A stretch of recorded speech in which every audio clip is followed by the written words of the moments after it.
हरे कृष्णा।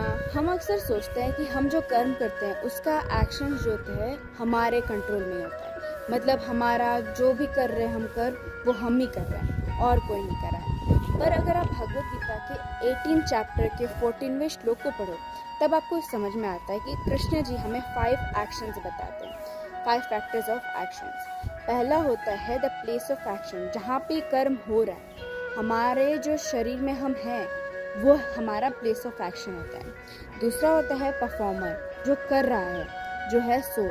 तीसरा होता है हमारे सेंसेस। चौथा होता है जो हमारे रिजल्ट्स होते हैं। और पांचवा होता है द सुपर सोल। हमें लगता है कि हम सब कुछ कर रहे हैं, हमारा सब कुछ काम हम ही कर रहे हैं, पर एट द एंड आप जब देखो तो भगवान ही हमको ये कर्म करा रहे हैं और हमें उस कर्म से कुछ ना कुछ तो मिल ही रहा है। मतलब अगर आप देखो, एक सुंदर एग्जाम्पल से मैं आपको समझाती हूँ। एक बहुत ही बड़ा म्यूजिशियन था, उसको पियानो बहुत अच्छे से बजाना आता था।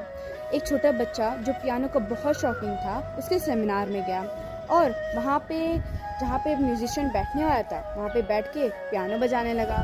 तो उसको लगा कि वो बजा रहा है। थोड़ी देर में जब जो म्यूजिशियन था वो आया और तब अपना उंगली उसके उंगली के ऊपर रख के बजाने लगा, तो उस लड़की को लगा कि वो कितना अच्छा बजा रहा है।